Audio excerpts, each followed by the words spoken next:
Steve, thank you so much for coming on. You know, I've been waiting, how long, months to have you on? I think it's been a year. Yeah, it's been a long time. Yeah. And I finally got you. So thank you for coming on.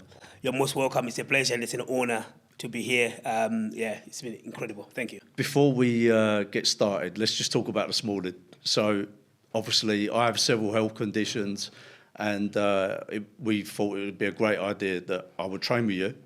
Yeah. And I'm going to, Chris, if you could show some clips here, if you can put clips in here, it'd be epic, of this morning's training session. It was powerful, wasn't it? Blood, sweat and tears. It was powerful. It was a really good session this morning. Absolutely epic, absolutely phenomenal. I think that's the first time since I've competed that I haven't felt my forearms. So I literally was like, I can't feel my arms in it. Like I could feel, I could try to do the movement, but my forearms were gone. My hands, I couldn't grip the bar, but it was epic. Man, honestly, it was absolutely phenomenal. Look, over the years, like, you know, my background and my story, obviously you come from bodybuilding background.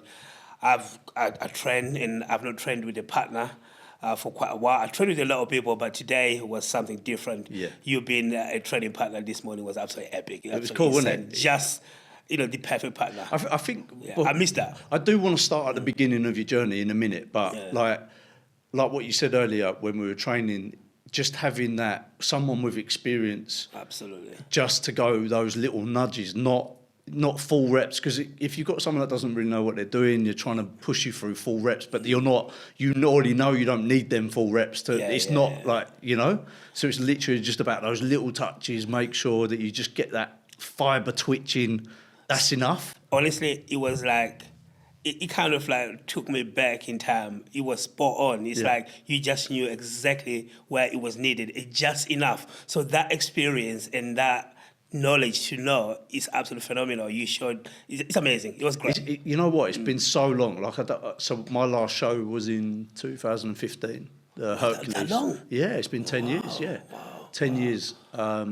I won the Hercules and then I went Sicily. You know, when I know your background, that obviously we know each other for years. For a long time. But you know, I was oblivious of it in my head when I came in this morning thinking about that. Until when you started supporting me, I was like, wow, that brings back memories. Yeah, of course, absolutely incredible. Yeah, because I don't miss bodybuilding at all. Like I'm more than happy to just go in. On that, yeah, I know. You used to say your opinion, but for me personally, but that's probably just due to my illnesses and stuff. So the bug for me isn't there. I'm more than happy just trying to get to 15 stone, being like just solid and being okay. Like I'm at that age now where it's hard to get the body fat off. I've never had a body fat problem ever, but now I don't know whether it's my conditions or my age, but there's just a tiny bit, but I don't really care. I don't want to do, as you know, we were discussing this earlier, paddle. I'm happy to do paddle 5 times a week rather than cardio. You know what's funny? Sorry to cut you off there, to badging, but you know what's funny? I see you're in the best shape I've known. I know you used to compete at a high level and you won many shows, but I think last time I saw you, that was about a couple months ago. That was about probably a few years. That's the best I've looked. But it's amazing that how sometimes you do get self-critical. Yeah, mate. Because you look absolutely phenomenal. As much as you say you're carrying body fat, there's no body fat there, man. I'm glad you said that, because when I had my shorts on, I was looking at you thinking, fuck's sake, and there's my little ring at the bottom. I'm like, fucking hell, you look so much better. No. Honestly, I think we're so self-critical, but go ahead. No, but you know what? I really appreciate you saying, because even now, like, obviously I've been natural for like nearly 9 years, and I'm just like, it's so difficult to just come away from it and actually go, I'm all right with me, because I wasn't all right with me even when I was doing steroids and stuff to compete. So it's taken a long time but it's only really been this last year where I've been able to manage all my conditions and find a diet plan that is doable, as in day-to-day life, like normal day-to-day life. It's doable for that. And then it's also enough to give me calories so I can train. And then it's enough, protein, but not too much so it makes me ill. Do you get what I mean? It's just fine. I'm at an age now where I just want to I don't want to eat more than I need to. I don't want to train more than I need to. It's just about balance. Do you get what I mean? There was And no I'm balance all right with this that. morning, There was though. no balance this morning. That balance was out the window this morning. It was Yeah, just I know. fucking. But it was good to do that. But Yeah. it was good for me that I know that I definitely can't do that again. Yeah. Like as in, I wouldn't be able to do that every day. No. There's no way without No, but steroids you- or without help, I would never be able to recover. No, I think what I find what I find very quite actually incredible with you is how you never gave up and how you continue with all the conditions you have. It's absolutely insane how you persevered and that determination, that competitiveness within you. It's just ego. Honestly, I know you may say that, but for me, it's absolutely incredible to see that. I appreciate it's that, man. absolutely phenomenal because, like I say, I know what you're going through, and in that moment, I think he literally just disappeared. You were just in that element. You were just in that zone, and it was just incredible. It was phenomenal. Trust me, I felt it after. After I was like, why am I doing this shit? My body was going, nope. Honestly. I appreciate it. But that's it. But you're the same. You're no different. Like, obviously, you don't have the illnesses and stuff, and we will get into I this have in a an minute. unfair advantage right now. Mate, but no, snapping your pelvic, like, you didn't just fucking hairline fracture, you snapped your pelvis, and mate, you stayed in shape, like awesome. But we'll get back to that because so if you go back to the beginning, childhood stuff, like then what led you into training and stuff, and then we'll hit obviously the injury, and then what brought you back. But obviously, I want to know about your shows and what you won title wise. And you've definitely. So obviously, you told the story this morning about on stage when you won the Britain. Oh yes. So it definitely got to tell that again. Okay, but let's go back. Childhood. Childhood, it kind of obviously, as you know, I come from Africa as a young kid, and basically life was very different before I came here. I came here when I was 14 years of age, but when I was growing up in Africa, things were very, very different. I never understood. Say, for example, it was there. I never knew gyms existed. Right. I lived in a village, basically in the jungle, basically, if you like to say. And obviously, like going to school, my dad was a head teacher, and I wasn't very good at school, if I be honest. Yeah? And but my dad was very hard on me because he was the head teacher, and I had to be a good student. And unfortunately, I wasn't the most smartest kid in the class. Not academic. And not academic whatsoever. My dad would beat me hard. Wow. Because it was an embarrassment to the family, to him. Coming out of a family of 7, I was probably not the best in that sense. So it was very difficult for me, and I felt very bit unloved and everything. But that was just the couch. I wouldn't say my dad and my mom never loved me, but I felt that was very, very painful as a young child, and I felt like a bit exercised, in a sense, like I was just like one of them kids because I was not good at school, so I was kind of like not the favorite kid. But having said that, I enjoyed sport, and I would do like running. I would play football. I was fairly good at football back then, and I was a top goal scorer at my primary school, and when I went to secondary school. So it's kind of like a long story, but like I say, we used to go to school. I used to walk like miles and miles to go to school barefoot in the gravel and like with the thorns. And there was no, I didn't have no shoes. So it was a very, very different experience. But when I fast forward coming to England and then that's kind of molded the man I become. So all those experiences, like walking barefoot, miles and miles in the jungle, not knowing if you're going to survive or if you're going to get killed, because people would adapt young kids to take off their internal organs or their private organs for rituals, in the sense they think that they're going to make you rich if they kill a young kid, they take their internal organs. Wow. So as a young kid, there was always that you think, am I going to get home? Yeah. But it was part of it. It was part of life and everything. Obviously, we survived. And so, but little did I know, actually, all those experiences which you see when I come to what led me in the sense when I came to bodybuilding, then in England, it kind of come to fore. My resilience, my tenacity and the discipline, everything was kind of easy when I come here, if that makes sense, because of all the experience. But when I was in it, I kind of didn't know that. How old were you when you come in? 14.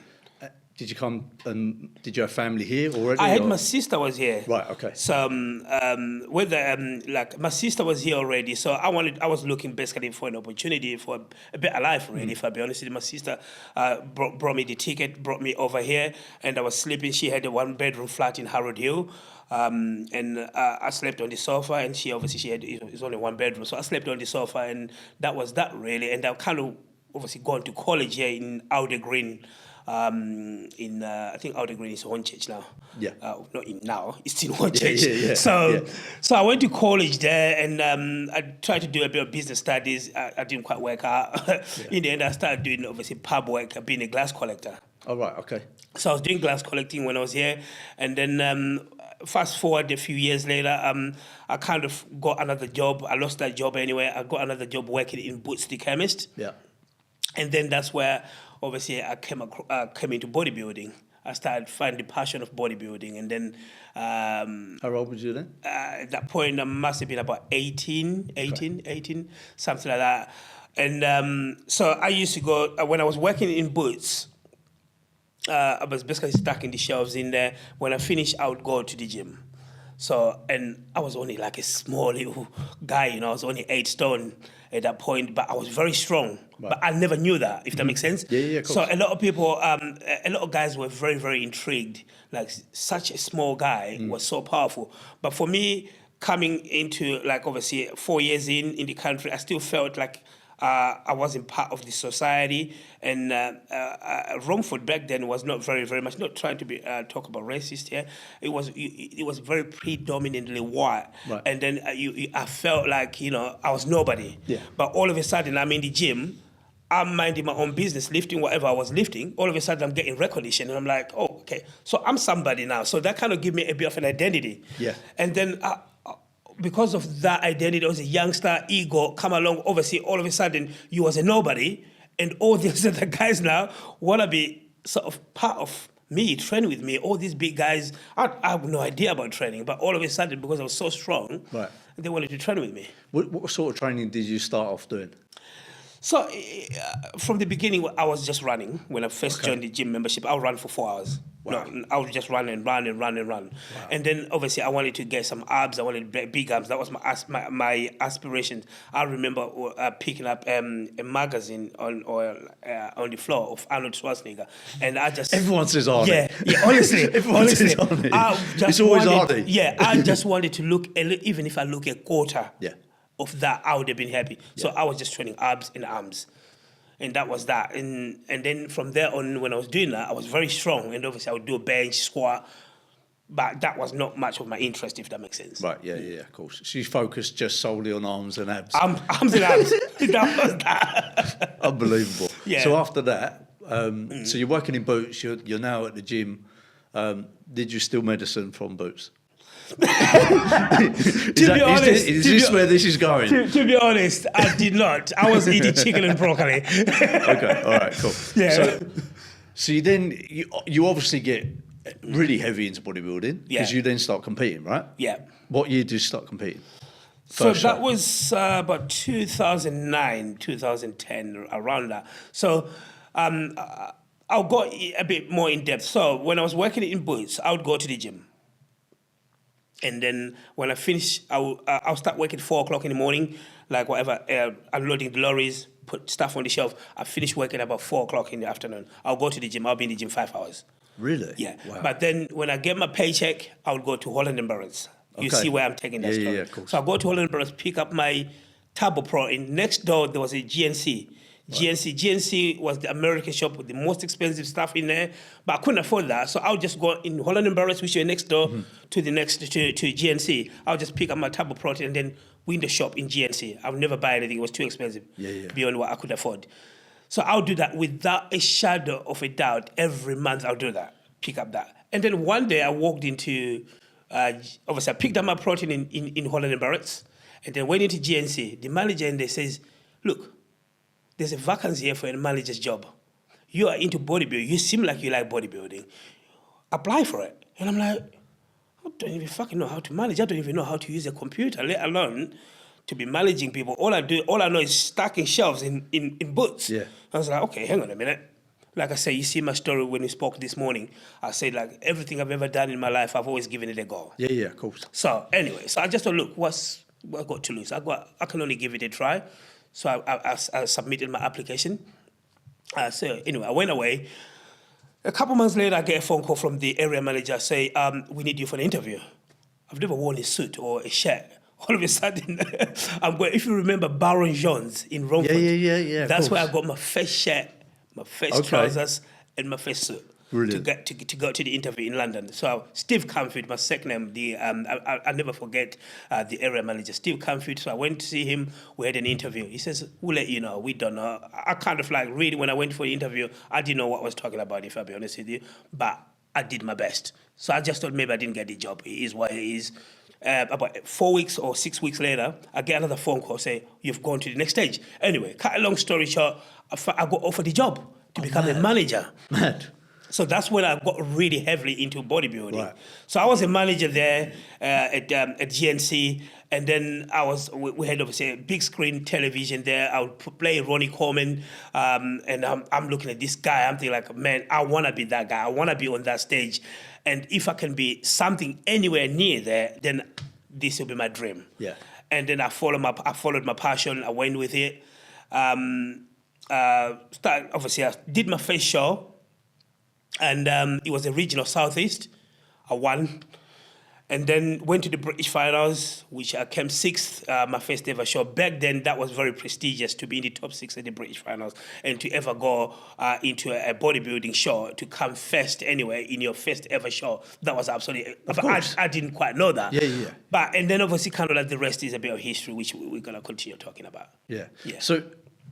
do you know what I find really interesting is the fact that literally, I don't know, a few minutes ago, you was like, all I wanted to do was have some abs and some biceps. Like basically, I just wanted arms and some abs. For girls too. Well, for what? That was for girls. I just wanted to impress the women, the girls. What? They only look at abs. No, for me, that was that. That was the abs. I've been doing it all wrong. I've been doing it all wrong. What a waste. I could have just had abs. Yes, so, exactly. Yeah, go ahead. But do you see what my point? Like, you set yourself a goal. Yeah. You had that, but it wasn't enough. You get the job at GNC because you're a bodybuilder now. So now you don't just have abs. But again, it's not enough. Now I need to do a show. Yep. So you pushed it. And you did the show. Yeah. And you come 6th in your first Britain. First show, yeah, I won the regionals. That's what I'm saying. At the British finals, yeah. So how old would you have been then? That was 2009. That would have been fucking 23, 22? 22 and in the British finals. I mean, it's pretty good going, isn't it? Yeah, it was very impressive at that point. So what did you like GNC or not? I loved it. I loved it. Is that where you got the idea for supplements from? So I ran that shop, the GNC branch. I became the best manager. I remember going to Coventry City Stadium in Ricoh Arena. Yeah. Me being nominated the best manager in the country for GNC, and it was. And sorry, let's just pause there. Like you didn't even think you get the job, and now you're going to win I've an never award. managed a thing. That's bad. Yeah. So everything I did, I poured everything into it. So everything I did, I poured my heart and soul into it. Yeah. So when I managed GNC, I managed like as if it was my personal shop. Right. So I wouldn't take holidays. Even then, I wasn't getting paid for them. It didn't. Right. I wanted to do so well. Yeah. Because the moment I took a holiday 1 year, or not 1 year, one sort of like 1 year actually, should I say, the sales during that holiday period, the sales just dropped. Wow. So I sacrificed not to take holiday and not get paid. Okay.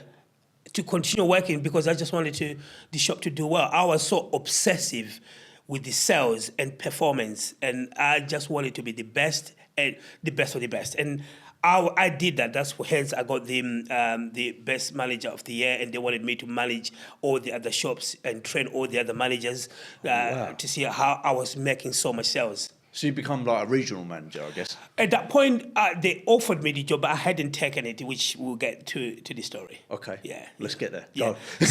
So when they offered me the job, I was starting to tend. I was heavy. My mind was starting to think I need to open my own shop. Right. So I didn't want to take that job because that means I was going to get contracted again in a contract which will tie me in that I can't open my own shop. Right. So that's the reason why I didn't quite take the area manager's job, because I was thinking, look, if I'm doing this for this big corporate company, why can't I do that for my own self? I just wanted to do something for myself, and I just wanted to do better and better and grow. I just wanted to grow. So that's when I decided against that. So a couple years later, I lost the job. And then I actually did not know in that contract, there was a clause to say I can't open a shop anyway, even as a manager. Yeah. Within the radius of 10 miles. I was just about to say, did they put the old miles on there? Yeah, so they put 10 miles in there. So, but when I lost the job, I hadn't actually quit. So they let me go. Yeah. So the contract's not valid. So this contract wasn't valid. Yeah. So that's when Extreme Nutrition came alive from there. Right. That's when Extreme Nutrition was born. So did you, So this is what I would have done. So I need to ask a question. So obviously, if I'm managing it, I would have took all the contacts like I possibly could. Yeah, of course. Did you do that? Is that how you got the contacts to be able to buy the supplements, or did you? Yeah. So I had all the contacts from them. Yes, correct. And I've gained a lot of experience, my interpersonal skills as an individual, which really it helped me to be able to. I needed to be a good salesman. That was the bottom line. Like any entrepreneur, you need to be a good salesman. And I was a very good salesman. And knowing to have that capacity or that capability, I knew that I'll be able to do that on my own anyway. Obviously, the contracts were very, very important. I took some of the contracts, and I took exactly the similar model, but which came to bite me when I opened Extreme Nutrition, and GNC were trying to shut me down. Oh, so they tried to enforce the contract? No, what they did is because I was taking all the business from there, from GNC. And then, so what happened is they came to threaten me to say, look, we need you back. And if you don't come back, then we're going to shut you down. Not like violently or anything like that. They were going to do half price on everything in GNC for as long as it takes. And that's what they're calling me bluff. Oh, wow. And I just thought, look, so I kind of thought, let me keep them on the arm's length. I said, look, I'll think about it. Yeah. And they went away. About 3 months later, they said, look, we've given you the file. They came back again, three of them, the regional, the directors, not the regional managers. The three directors, they come back again in my shop in Romford Extreme Nutrition, and they said, we're giving you the final warning. If you don't do it, we are implementing this, and we're going to shut you down. You come back, you become a regional manager, we give you a company car, we give you everything you need to be successful with us, or we shut you down. Still, I just said, look, no way. I'm not doing it. I was enjoying what I was doing, and I thought they're calling me bluff. They're calling a bluff. They went on and implemented that half price, and I thought after 1 month they're gonna stop. They did it for a year. No way. Every single day I woke up, my heart will be pounding, thinking like, how am I going to make ends meet? Because what I did, I took exactly the same model of business, same product, like for like. Exactly that. So what I was getting, my wholesale price, that's what they were selling to individuals. So people come for information from me, and then they'll go and buy in GNC. So how, maybe you may want to ask, how did I go around that? Then I came up with a strategy. I started getting American products, which are very different and exclusive to Extreme Nutrition only, and GNC never did that. Right. So I changed the whole model in terms of the product quality and something American products. And then that's how we managed to, it nearly took us about 2 years to push through that, because that was probably one of the most stressful things, in my life, in terms of like the pressure. And obviously we needed to pay the mortgage at home, and then obviously the rent at the shop. Obviously we didn't own the building there. Which is mad, because and I think that alone is such a big lesson for anyone that's watching, is sometimes you just don't have to fight. You just got to change strategy and just keep the model. It works, it works, but if you've got something that you need to run for a period of time, you just got to move aside and have a think, rather than go at it and be like, what are they doing? I can't believe it. Because if you'd done that, you probably would have lost. That's the never reality. win, And GNC ended up sinking, didn't they? Like in the UK. Anyway, I don't know about in America. No. But They still exist in America, but here in this country, they stopped 2014. yeah, so again, you just had to ride that storm for a period of time, and then they were broke anyway. But I think you'll agree with me. Times changed in that few year period with the internet anyway, right? Well, everything sales wise was being driven through the internet, I guess. So.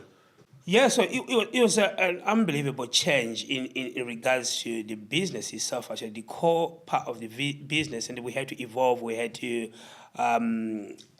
innovation and all the other things, to kind of like keep up with the times, because that model was not working anymore because of the internet. So we had to diversify. That's the word I was looking for. So we had to diversify. That's when obviously my coaching and mentorship programs, I started doing those things, and then incorporating with the obviously in terms of like what we're doing is basically selling the products. Yeah. Nice.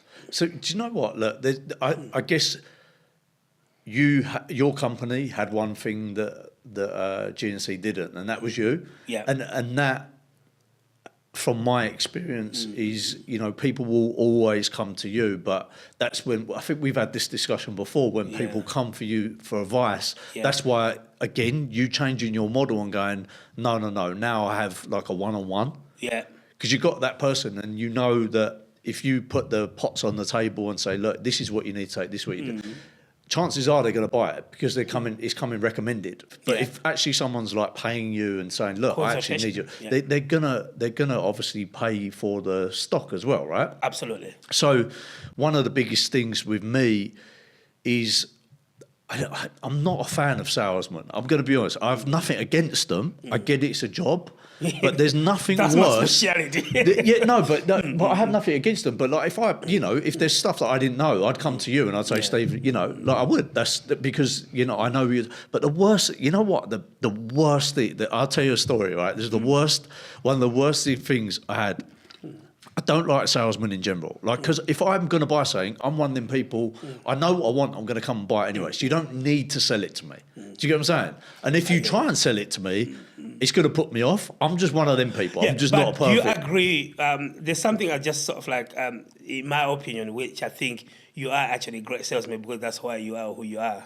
You're not an entrepreneur. I think being a salesman doesn't, in my opinion, you could see it very differently.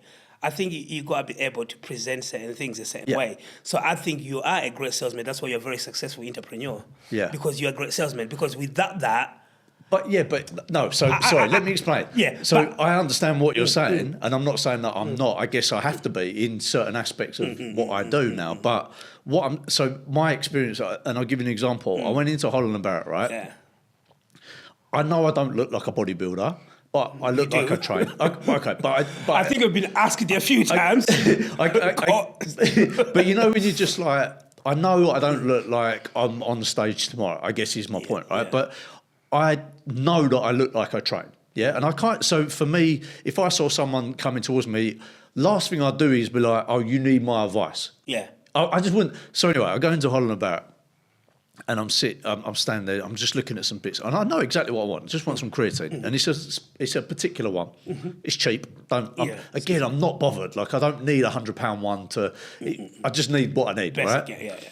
So I go there. This guy comes up to me, and I'm not being disrespectful to him at all.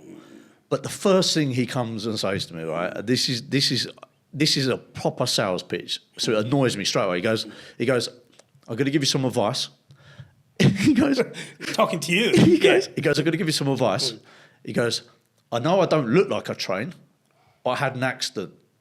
Just straight away, I'm looking at him, and my ego goes, fuck yeah, listen, mate, you ain't had nothing like I've had. Yeah. You know what I mean? Like, but I'm like, Matt, just shut up, just don't, because I don't need to entertain. But you know what I mean? It's just like, that's his sales pitch. Yeah. He's like, I don't look at that. But listen, he could be some scientist, whiz kid, I don't know. No, that's very poor. That's very, very poor. It's just a bad fucking Absolutely tactic. Poor. I think, like, there's some great salesmen, Like, of course. I love selling, and this is not trying to deceive anyone or to try to sell someone. Of course, I'm telling you when what it's genuine, it's genuine. Do you know what I'm trying to say? So that is very, very poor. When it's a corporate company, you know they're just a wage. Like you say, I've been in sort of like Canada Wharf, Holland and Barrett's, or some nutrition shop, and I'm thinking like, please don't. Please, just don't talk to me like that because I'm not fucking going crazy. Yeah. I know what I want. Yeah. I appreciate you got your job to do and Yeah. you want to try to provide customer services, Yeah. but that's not how you do it. Yeah. I just think there's a method to it. Yes. And Yeah. the method needs to be tailored to the person walking in. Absolutely. It's not just a method like, these guys are scripted. It's like they already know what they're going to say when you walk in. You're like, fucking just leave me alone. Yeah. Like, I'll end up buying more stuff if you leave me alone. Yeah, absolutely. If you come on me now, it's too early. Yeah. You're going to give me the bullshit and I'm going to be like, do you know what? Fuck it. I'm going to go. Yeah, I don't need it. My missus always says to me, she goes, you're so off the scale. Like, you're just not normal. But you know what I find, not trying to come off the subject, what I find is just simple emotional intelligence. Yeah. You can look at someone, not try to judge a book by its cover. No. And you can think like maybe this person knows a thing or two. Yeah. Then it's how you approach them. Exactly. Whether you never judge anyone or whatever you do, but you kind of, the way you approach, I think it has to be, I think that's one of the basic things I think as a human being, you got to be able to tailor certain things. Look, you have those qualities. Yeah. And I think that's one of the greatest qualities you can have, to tailor to who you are speaking to. Yeah. And I think that is one of the reasons why some of these guys, they really annoy us because they just haven't got a clue to think like, look, I've been doing this for 20 years. You might not know, but that's not how you approach it. The thing is, I do like learning, and I know there's a million. Well, there's more than that. I love that I don't know stuff because that just means there's areas for me to grow. So I love that. Yeah. But I just don't like that initial there's a story. I don't. And a sub story. and like whatever your story, like, so again with that particular guy, his story was an accident, and I'm like, it's just maybe it's just ego, I don't know, but I really want to go, mate. I still train, I still work out hard, but I had an accident and that. Yeah. But so I don't use it as a negative excuse. I try and use it as a positive. I'd rather you go, like, I've never trained. Yeah.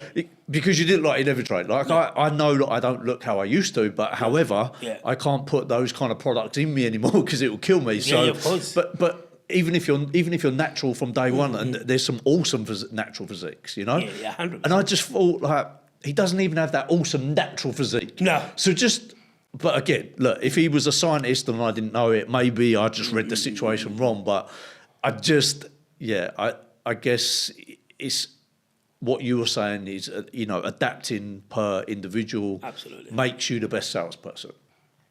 Tailoring that. I think that's a key element to anything, I think, in life, to be very successful in anything you do. You have to have that interpersonal skills and to kind of like see who you're talking to and how do you deliver the message to that particular individual to quickly adapt that. And do you know what? When you said earlier about identity, you said that you went into the gym and said about you finally found an identity. I think what we can probably agree on is that we've both had to find different identities throughout. And I guess so many people, if they're not fortunate enough to have those experiences, don't have to change an identity. Do you get what I'm saying? So, for example, if they work, and I'm saying hypothetically, just the same job, 9 till 5 for 30 years, you can live with just that one identity, pretty much. Like, I'm not saying this is a fact. I'm just saying I would imagine. But people like entrepreneurs and, people that want to go beyond that 9 till 5 or, hustle or do all these different things like training, and you have to change identity all the time. Or not necessarily change your identity, but almost have bolt-ons. Like add-ons. I think so. Do you know what I mean? To adapt. I think you have to adapt. You have to be flexible. You have to be open-minded and see things in different paradigms or different lenses, in a sense, to be able to grow. Because otherwise, I think if you stay in that small pond, let's say, for example, then you're never going to grow. No. You need to get out of that comfort zone. So if you're 9 to 5, even change the route. Yeah. How you get from A to B, from your home to work. Change the route, change the scenery. People are so regimented to just do exactly the same path. If there's another way, I want to try a different way. Yeah, I want to see different things to stimulate my head, my mind. And I think it's an element, I think, for me, it changed everything for me to be able just wanted to try everything. Even with bodybuilding, I wanted to try. No, I had the knowledge, I had everything, but I wanted to try. I wanted to see it by myself. Whatever the books or the scientists have said, I wanted to defy some of it to see if I do it the opposite way, what happens. Yeah. And I think when you have that flexibility and adaptability, then I think it really makes a big difference in Life in general. Life in general, absolutely. Yeah, of course. Absolutely. No, yeah, it makes total sense. So how many shows did it take you to win the Britain? It was 3.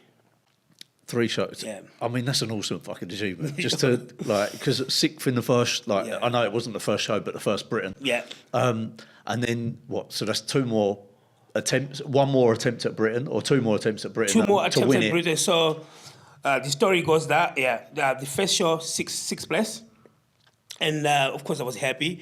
The second British finals, which obviously the following year, it was only 1 British final a year. So the following year I came 5th. And I thought that was a great improvement from 6th to 5th. Yeah. So I was very happy. It's the 3rd year, and I think I sort of alluded to that when we was training this morning. I said to you, like, there was about 4 former British champions who have won it multiple times. Yeah. And then I'm thinking, like, look, I train hard. I train extremely hard. I think you know that. And I wanted to win, but I sort of also had to be realistic in a sense, without putting any limitation, because I don't believe that. I believe I have the capacity to beat any man and to win. But at the same time, I'm telling you, there's 4 former British champions in there, and they've all won it multiple times. Because no one's out of shape. Let's make these very clear. Hopefully Chris will be able to show a picture of you now and show what it takes. Because none of them guys were going to be out of shape. Everyone's coming in at their best, right? Yeah. Plus, in my mind, I've had a 10-year plan. That's when I'm going to win the first British. Right. So anyway, coming 5th, and then that year I'm thinking, like, if I come 4th, which is 2015, and I'm thinking if I come 4th, I'll be extremely happy. I want to win, but I have to be realistic. So anyway, I made the show. I'm a nobody really knows me. There's 4 former British champions in there, and so 6th place gets called. We're on stage now. It's not my name. I'm fucking happy. I'm thinking, like, even if I match 5th last year, it's still gonna be all right. But I need 4th at least. 5th place gets called. It's not my name, and I'm thinking, like, I'm fucking 4th. I'm fucking buzzing. 4th place gets called. Yeah. Oh my God, that's not my name. Did you start? So, because I have experienced exactly the same, not the Britain, but the Hercules, and I remember them names, and you think, fuck, maybe they forgot that I was here. Yeah. Did you have that? Did you have that thought process as well? I'm coming to that. So 3rd place gets called. It's not my name. And I'm like, wow, so I'm 2nd. So they say, 2nd place from Essex, 266. My number is 265. So I'm thinking, like, I'm the guy from Essex. There's no one from Essex. So I move. Oh, right, you to step go forward. and pick up man. He says, not you. I did know the guy who comes 2nd is from Essex as well. Honestly. Brilliant.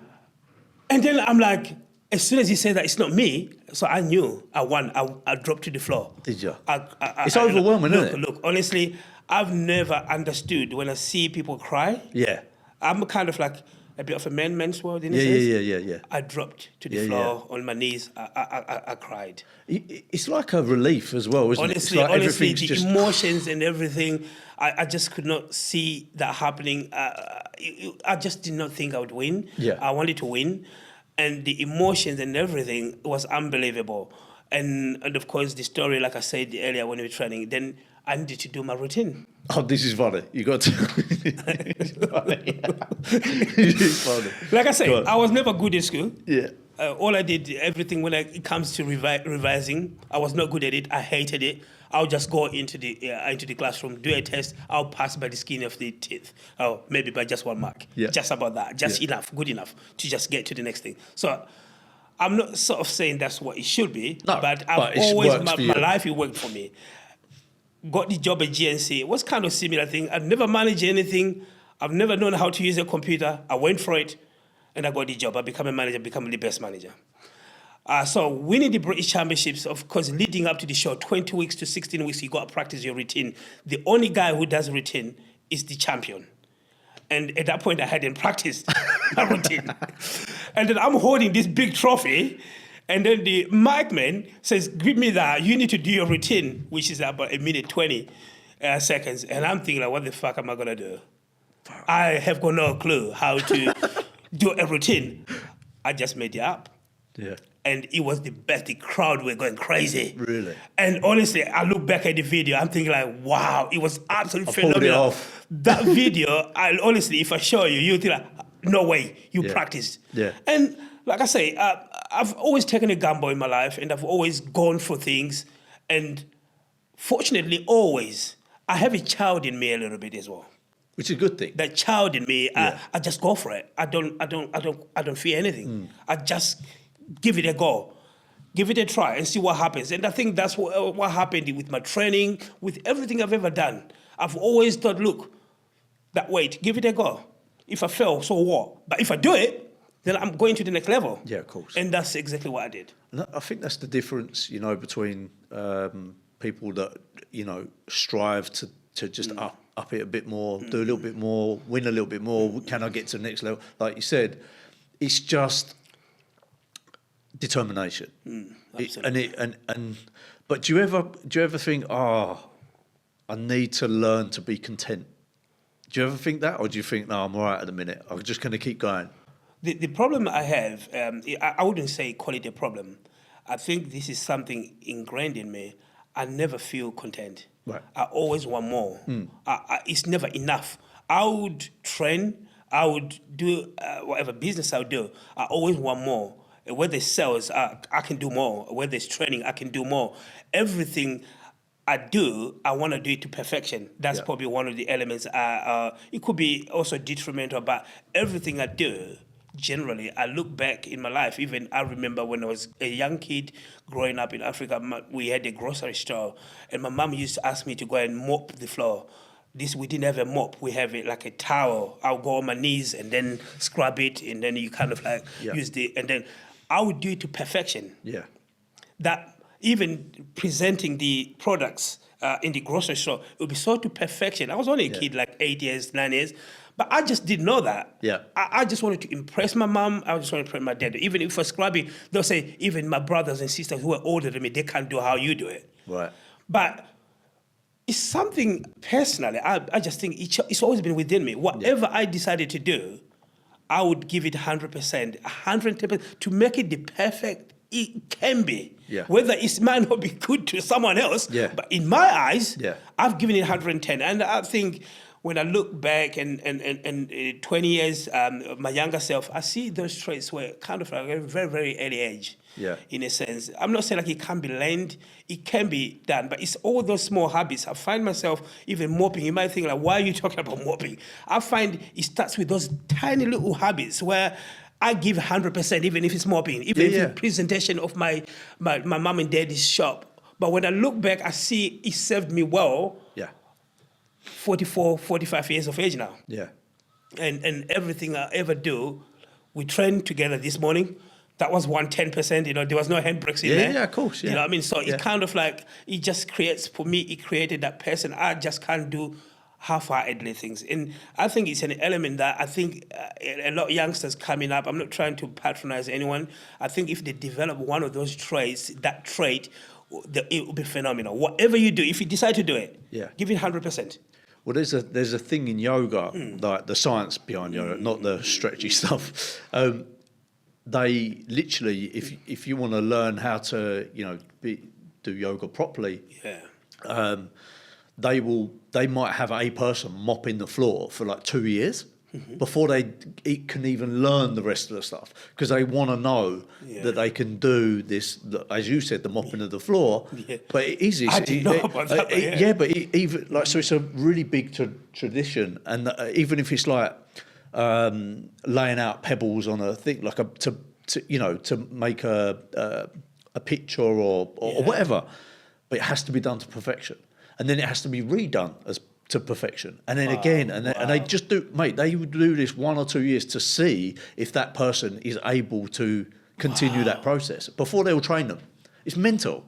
It is absolutely crazy. Incredible. So you saying that, it is a thing, like but it's used in cultures. If I'm honest, I didn't know. I just learned something new there. I never knew about that. Well, you learned two things. You learned about the gi today. Yes, exactly. Yeah, it's the same thing. It's the same principle. Like same people. Like the cultures are awesome. Like, but they use these specific things in order to see if that person will break, if they're not patient, or do they do that? So build that mental resilience. So just because we don't have it here, because obviously we have a school system, but actually these things that you're already doing is part of a better program. Wow. So that's probably why you continue to use that kind of pattern of behaviour, and that's why it serves you well. Honestly, unbelievable. That's phenomenal. Mate, I'm not just the pretty face. Listen, I didn't know that. Thank you. So you win the Britain. Do you keep going, or are you with the Britain? You're done, and you call it that? No. So now I kind of make a name of myself in the industry, and I'm thinking like I'm coming for a second title, and the next year, this is 2016, disaster. Everybody know my name. My stage name was the Black Granite, because that comes from the condition I brought to the stage. I was shredded, I was rock hard, and everybody sort of, the reason the Granite is coming next year, 2016, no one can touch him. This guy, they've never seen anything like it. No, I wasn't egoistic. I was very kind of like balanced. I went to train harder to make sure that I retained the title. Now I'm champion. Now, my energy that year, I trained like I never trained before. So coming into 2016, I'm favorite to retain the championships. And then, unfortunately, it wasn't the greatest comeback for that. Not comeback as such. To retain, to make it second, I came fifth. Right. From first. And that was absolutely devastating. From winning my first championships and becoming this big name in the industry, and then the following year dropping, not second, not third, fifth. That was devastating for me. Did the pressure get to you and you overthought it, or what? No. What went wrong? I believe there was quite a few things that happened there, but I'm not gonna probably go into detail, but I'll say a few things. I think I overtrained a little bit, which I'm not a believer of that. But I think I was doing like 3, 4, 5 hours cardio. And I think I deeply, man, honestly, I was out because I had this name now, the Granite, and then this guy coming in unbelievable condition. And I wanted to show the world that you've never seen. What I'm going to bring next year is something you've never seen before. So I went maybe a bit over the top. So when I came in, I was a bit flat. I wasn't full. And I remember even the morning of the show, I went to do 2 fucking hours cardio. That's crazy, which is, you should never do that when you're in a bodybuilding show. So I lost that. I believe that was my own fault, but it was devastating because I was the champion. Yeah. And then, of course, I had to go back to the drawing board. It took me a very long time to recover from that, because that was everything for me, bodybuilding at that point, and being a champion. And I'm thinking, like, was it a fluke then winning the first one? I'm questioning myself. I'm doubting, and I'm thinking, like, yeah, maybe it was a fluke. Maybe I could. So I went back into the gym the next day after I lost, and I just trained as hard. And I'm thinking, like, I need to come. There was that nervousness now coming back now. And then, am I going to win it? Yeah. Am I going to win it again? Or that was just... Anyway, so that played... The pressure there was probably the biggest pressure I've had. Coming into 2017, there was a lot of doubt now. I knew the blueprint how to win, but it was maybe you won by fluke. Yeah. Maybe you are not that... It's good. It's not, but... Yeah, so anyway, I came back. I trained so hard. And then, of course, go back on stage, 6th place gets called. It's not me. I'm thinking, like, fantastic. 5th, anything other than a win at this point now, it's not good enough for me anyway. Right. So 5th place gets called, fantastic. 5th, 4th, 2nd, and I'm now 2 men standing. And I'm thinking, like, better not be my name. 2nd place gets called, and it's not my name. Oh, and then I retained the championships. Nice. That was the sweetest victory. That was the best, you know. Yeah, of course. That was very, very tough. That was tough because all year it lived rent-free in my mind. Like thinking, like, every time I was in the gym, I was just envisioning, thinking, like, I need to win. I need to be that guy last standing this time around. I can't. and I did everything to the team. But then, having said that, 2017 I had a coach as well, because from prior to that I was being coached by my friend John Thurston. But the 2015 I kind of prepped myself for the British finals, Right. and then 2016 I prepped myself. So for me, I wanted someone who could draw me back a little bit. Yeah. To tell me, Yeah. and I got the best coach in the world, which is Chris Aceto. Right. Chris Aceto, I don't know if you ever heard of him. He's one of the best coaches in the world in terms of bodybuilding. He coaches Mr. Olympias, Jake Cutler. He has coached Sean Roden. He's all the best top bodybuilders. So I wanted to go and get the best. Yeah. I wanted to be the best again. And Chris, me and Chris, we worked together, and then we retained the championships. Nice.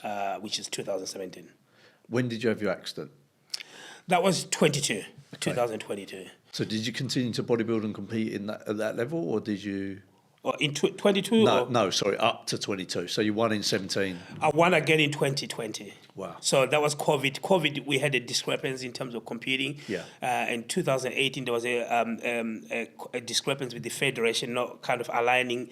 And then I competed abroad most of the time. I went to Romania. I went to Italy. I went to Spain. I kind of competed all over Europe. I went to France, and I won in Italy once as a middleweight. And so I kind of competed all over the way, but I didn't do. There was no British finals because the federations were in a bit of a disrepair. Right. So 19 there was COVID, so nothing really quite happened there. There was no competitions because of COVID, and then 2020 there was a bit of things were open, so that was also very difficult because we wasn't training properly because gyms weren't open and it was stop start. So that was great. That was another great show, and obviously I won the championships again to win a third time British champion in 2020. 21 I competed at the Arnold Classic. I came third. 22, wow. I was hungry to kind of get back to the finals for the British, to get a fourth title. And then, of course, that's when I accident, and then I broke my pelvis. So before we go into the pelvis, what was the Arnold like? Compared to the Britain, like what was the atmosphere like? What was the... Because the Arnold's a huge deal. Like, you just said that as if it was nothing. You were like, oh, yeah, I competed at the Arnold. I got third. But it's a big deal. I think, yeah, having said that, actually just forgotten something. For some reason, I don't know why I forgot that. September 19, I went to actually competed in Las Vegas at the Olympia. I came third there. And then coming back for the 21, anyway, I just wanted to talk about that a little bit, about when I competed in... So when I say that, because I've been like to the biggest stage, like in America, competed with all the world. I know it's big, don't get me wrong. So it was like, okay, I'm doing another show. This is my game sort of thing, in a sense. So I came third at the Arnold's. I was very devastated because that was my best look. I was very, very devastated. But I wanted to come back 22. Yeah, but hang on, let's not skip over this. The Arnold's a big deal. Of course. It's a big deal. To get third in the Arnold, that's huge. It's not like... Yeah. It is. But when I look back... I know you wanted to win it, obviously, I get that. But the third is... Being third, that's a big deal. Look, I'm not a bad loser, and I'm one of them. If I get beat by someone better than me, I dust myself up. I go back to the drawing board. That's not to try to say the results should be overturned. Yeah. It was devastating, that result. Third, I know what you said. I should, in my opinion, I should have won that show. Okay, so let's talk a bit controversial. How much of bodybuilding do you think is rigged, show-wise? You know, when someone's getting paid off to make sure they place... If you take me back to 2015, when I won my first British Championship, I was a nobody. I didn't know anybody. I was not a face, and I won it. So I believe if you come in shape and you're undeniable, it's like go and fight, say for example Mayweather in America. I know he doesn't box anymore, but if you don't knock him out, likelihood you're not going to win because he's going to go on points and he's going to probably win. So my point is, when I think if you come undeniable to knock everyone out, which I believe in 2015 I did, you win the show, hands down. Does politics play a role? If you come in 50-50 with someone who is saying influences, and especially now with the social media and everything, then that's very, very controversial. Absolutely, they'll give it to the other guy. So it's there's politics there. 100%, and that's probably I didn't want to say that. 2016, I started becoming. I was coaching, But the guys I was coaching, they were not in the same federation I competed in. And I was pushing through on my social media, talking about nothing. I'm just proud of my clients. Yeah, of course. But they're competing in a different federation. Right. So that was a slap in the face coming fifth. Right. Don't get me wrong, I was flat as well. Don't get me wrong, it didn't help. But there was I was punished for that as well a little bit. Because, so does he exist? Of course, yes, he does. Yeah, yeah, okay. Pelvis. Like, how did you do it? Like, how did you do it, and how did you make a comeback?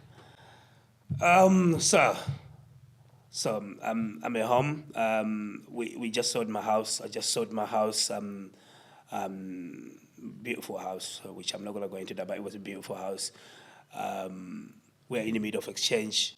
We're buying somewhere else, but that morning, which I'll get back to that. That morning, I thought, okay, should I go muscle X? Or should I go rip gym? So I decided to think like, okay, no, let's go rip gym. An accident happened in rip gym the week before. Right. One of my clients died in there. Oh, wow. And then they resurrected him within like 20, he was dead for 25 minutes. They had to bring air ambulance and obviously the defibrillator. Yeah. Defibrillator. And then they brought him back. Oh, wow. The neck, obviously within roughly half an hour, but he was gone. Cold. I remember I was on the Stairmaster, and I'm watching them. Like obviously Stairmaster is, they're quite tall machines, and I'm watching. I'm so in admiration of how my client is training hard, and then the next thing I look again, he's on the floor. I come off the Stairmaster. He's stone cold. I don't know what to do. And obviously, there's a few guys who know how to do resuscitation. Yeah. So they help him to resuscitate the guy, but he was not coming back.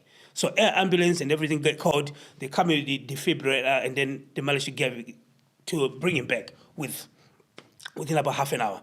So that was kind of devastating. So my point is, so on the following Sunday, I always go ripped. So I felt like if I go muscle, it looks like I'm hiding away. So I thought, no, go rip gym. I'm just talking the margins. Yeah. This is about margins. So if I go muscle X, maybe things don't happen, but it is what it is. Yeah. It was written on the wall, maybe that should happen that way. So I go rip gym. So me and my wife, we're in there, and then I'm training on the abductor machine. I warm up, I play around with this, I'm warming up. I take it seriously, I respect the machines, I respect everything. I'm warming up. And then we got to, I think, fourth set. I finished my first set. I was like, let's just do one more set for my clients to just show them how to do the exercise. The fifth set. So fifth. I've done the set. We're moving on to the next one.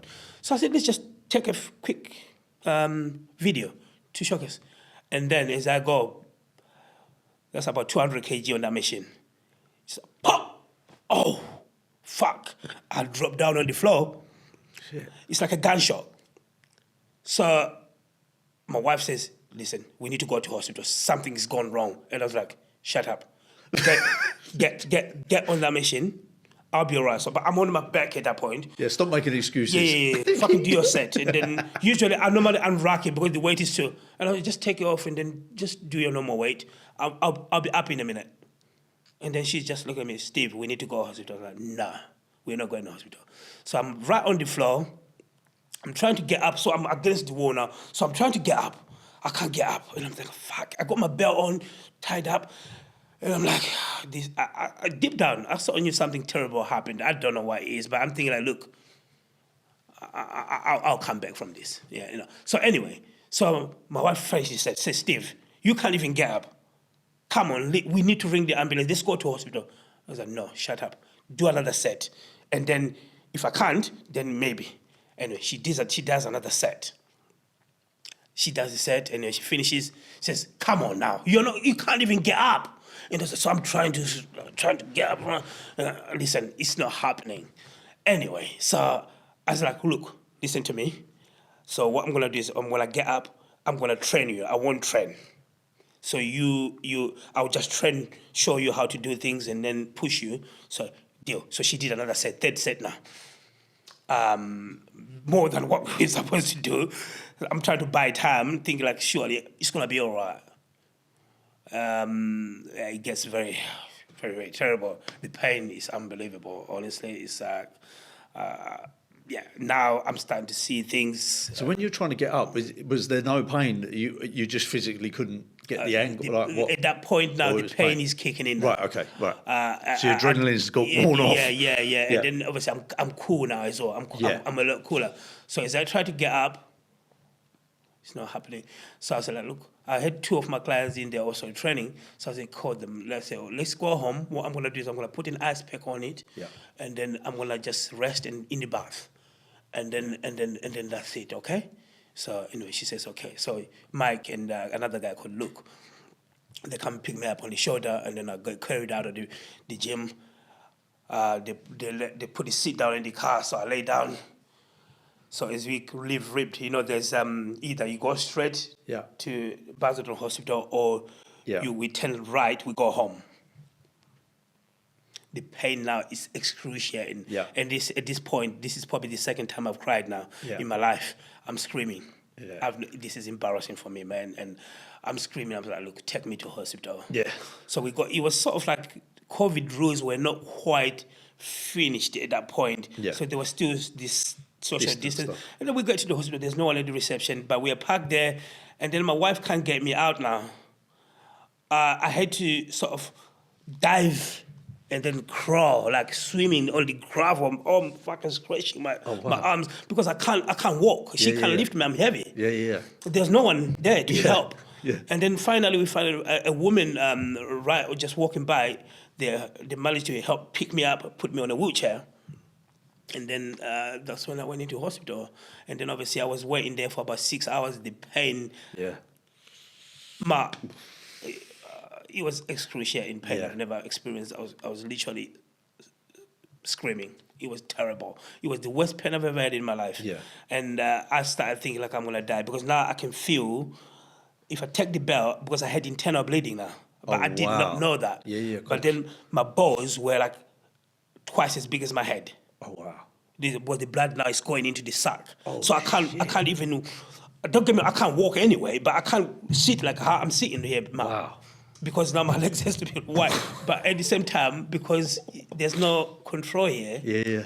So it's messed up. It was a terrible experience, man. So what did they do? Obviously, morphine. I'd have been screaming for morphine. So as soon as I go, I registered whatever the thing they registered.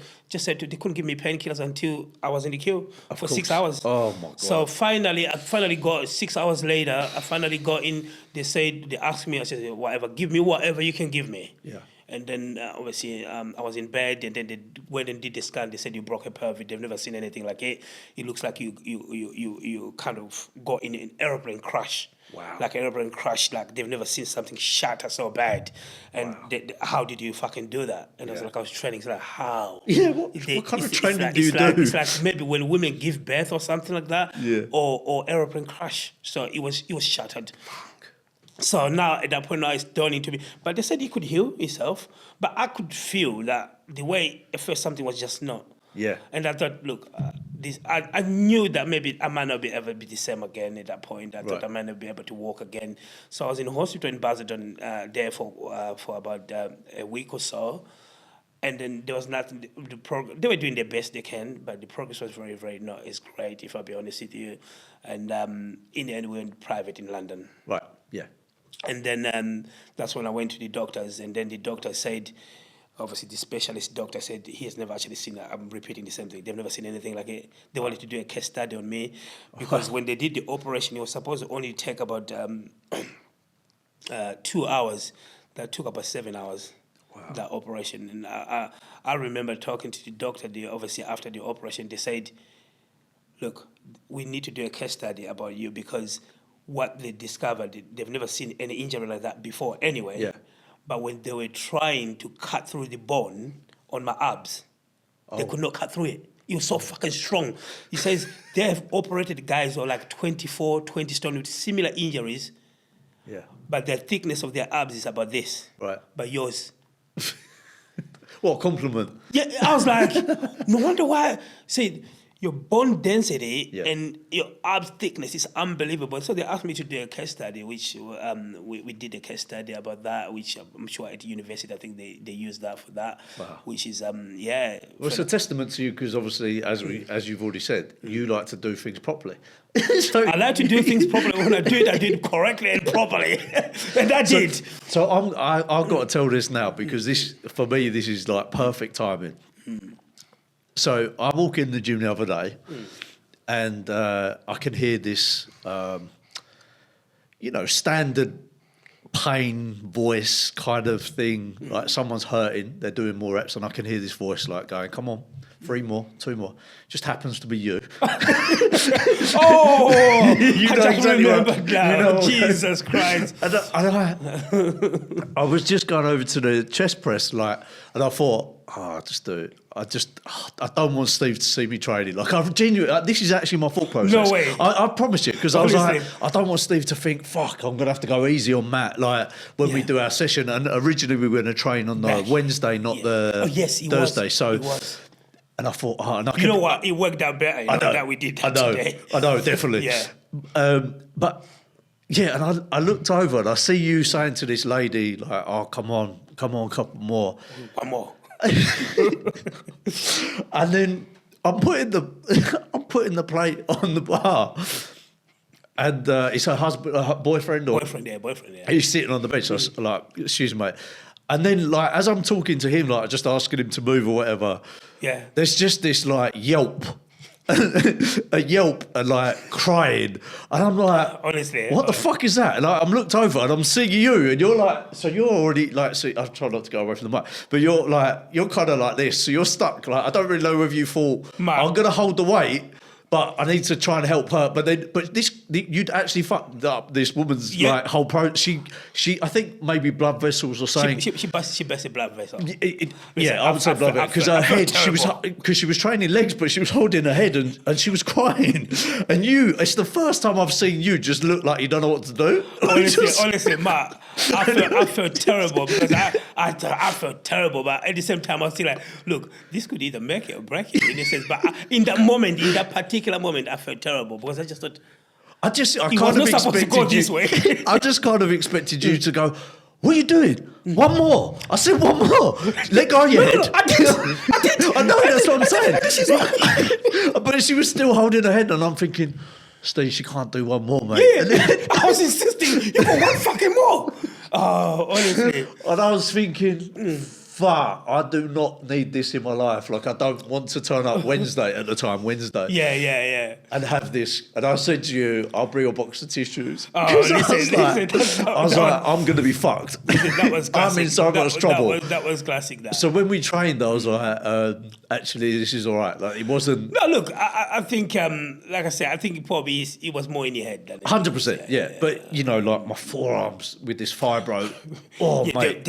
The pump was ridiculous on that. Yeah, just, the grip and but yeah, I'm glad I didn't do legs, put it that way. Yeah, we do legs, don't worry. No, we're not. No, but listen, we go cycling. I'll meet you in the middle. It's still legs. I'm not and we sure can ride about a push cycling. bike. No, we do Stairmaster then. Okay, yeah. Well, I'll be on there for about 3 minutes. And that'll be it. Fucking 3 hours. Okay, so the pelvis has snapped. You've had surgery. How long? What was that time period in between? What was recovery? About a year. Okay. So when I came out the surgery, the doctor said you may be able to walk again. You will never be the same again. You'll be lucky to be on crutches, but right now you got to be on a wheelchair. So I was on a wheelchair, and then I was on the crutches, and then I just persisted, to try to walk myself. It was a lot of pain, for that whole year. I didn't train. That's probably the first time in 20 years I've never trained. Right. I've trained literally every single day, and that was my first time I spent time without training. But at that point, I kind of like got into a moment where I had to accept where I was at that point in my life. I'm fortunate that I'm alive. I was just fortunate I was alive. But there's something maybe you might not find it funny, but I find it maybe stupid, maybe you could say. Go on. So the doctors come back and say, you might not be able to walk again, you might die on this operation. Wow. And then the thing I'll ask them, I say is my penis I'm still gonna get a hard on. That sounds like a man speaking with his dick. He's looking at me like he said, we're telling this man that You can't walk. You I can't don't care. walk. As long as my dick's all right. Yeah, is that gonna be all right? So when they told me it's gonna be all right, I was like, I'm happy with that. I'm all right. I don't care about walking Yeah. anyway. Yeah, so anyway, I just wanna say that. But my priorities, eh? Priority. So yeah, it took about a year to get back, and then when I got back, I wanted to go back to rep gym, which is where I got injured, and I wanted to go back to the machine where it happened. That's the first machine I went in to talk to and obviously use. Really? Yeah. I went in there and I used the machine. The first thing I did when I came back to the gym, that was the first machine I went to. That's mad. And Did you spend that time like not finding a new identity? This is why I brought it up earlier because I knew it was going to come up. But it almost humbles you to remind you're not superhuman, because I think you get to a space when you're, doing the best at the best at that level, and you kind of forget reality sometimes. Yeah, it was a big lesson in the sense that exactly what you said is correct, is true. And I felt invincible. I felt unstoppable. I felt like nothing ever hurt me.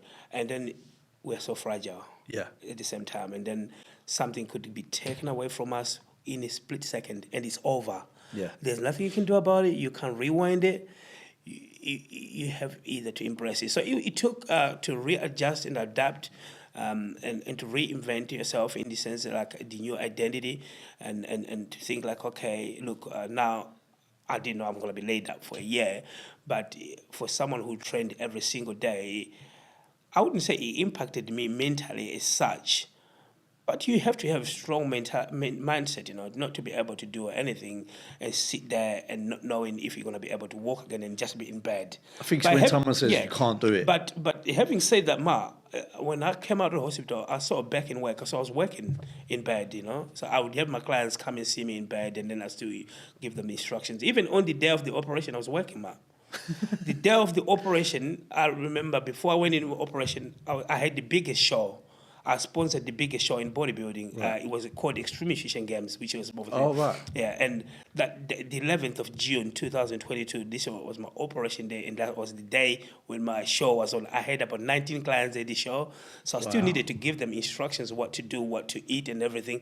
Before I went down, I did that. Wow. And then when I came out, I was not with it. Checking First thing your I emails. wanted to do, I wanted to say, where's my laptop? The lady's like, morphine and my laptop and strong painkillers. As soon as they gave me that, I was like, give me my laptop. So I was watching on screen, I'm watching them on stage, and I'm still working. So I wanted to get back to work straight away. I wanted to get back myself into work. I find myself, I had a purpose anyway, and I just wanted always to not sit down and feel sorry for myself. I just wanted to do something to serve and to be a purpose of use to others. I've always done that in my life anyway. But in that moment, even when in my most difficult time, I still wanted to give something out. And that helped me a lot, to be in that space and be able to still give and still be mentally, I was still fine, in the sense of like to deliver my knowledge and everything I do and help my clients and continue to them to be very, very successful. And I remember watching my son, obviously I was supposed to be the guy presenting the trophies. Obviously I sent my son so I could watch him in the hospital bed. My son, I was so proud. He was a proud moment. So he kind of wore my shoes in that day, and I was very proud of my son. And it was a great day, considering also the operation and everything. In the end, you make the most of whatever you have. I think that's the moral of the story for me there. Can't get the words out. Don't feel sorry for yourself too much. Just keep going, and everything will be all right. You know what, mate? I don't know about you, but anything that comes up, whether it's good, bad, whatever. You just got to look for an opportunity out of it, whether that's an opportunity to rest, if it's impact stuff, and I think that's it. You have to just look at the whole situation and go, do you know what? I can't do that, what I want to do, but what can I do? And that's what I say to all my clients. it ain't about what you can't do, it's what you can do. I think we just hit the nail on the head there. You know, like, for example, in that moment, it was an opportunity for me to do other things, like I say, which I would discuss with you another day. You know, that gave me the opportunity to start writing a book, my background, my story and everything. And which, like I say, me and you, we're going to talk about that at some point. Yeah. So that gave me, during that moment I was in bed, I was writing the book. Yeah. So, which usually, if I'm on a day-to-day life, so it kind of, I kind of took it that life is showing me a different path. Yeah. So I didn't see that as a negative, actually. I actually see that was the best thing to ever happen. It could have happened to a better man, that thing. And I started utilizing that time to do other things, to like writing my book and continuously cultivating other projects. Yeah. So talking of taking an opportunity, so rather than that be a negative, you mentioned in your book on my show, we'll talk about my book on my show. Sorry, I didn't mean to spoil your show. Sorry, I'm sorry. The book is not out yet. Listen, I'm hoping you set this up, so I'm going to come on your show and I'm going to talk about my book. Listen, don't you dare do that. Actually, my second book, not even my first, but my second. But no, listen, let's go back to your story. It's not about me. It's not about me. All right. No, listen, that's great. And you know what? I think just from today, I now know so much more about you and where it began, and now I understand why your mindset is where it's at, and that's what this show is about. This is about inspiring other people to look at their situation, no matter how bleak it can get or whatever it is that you think that's the worst thing that could happen, but actually he's taking that moment to reflect on everything that's there and look at something new, or take an opportunity to take what's existing and go with that. You know, it's just absolutely, you can't just sit and be defeated. Like, you just cannot give up. No. That's the reality. No, never. So you go back to training. Obviously, you look fucking awesome. Like, you wouldn't even think you'd snap your pelvis. Thank you. I would think someone snap pelvis, legs are going to be small, top half may be big. But you still have an awesome physique from top to bottom. Thank you. you. Everything's in proportion. You could probably get on stage again. Is there something you're interested in, or are you good with what you've achieved so far? To be honest, there's always that temptation, so I can never say never. Yeah. That's maybe leave it that way. I kind of like that. I think we leave it there. And then we'll get you back on just in case, later or another day. Just in case. Thanks so much for coming on, Steve. Thank you so much. It's been a pleasure. Pleasure. Absolutely. We're done. My man. That was good.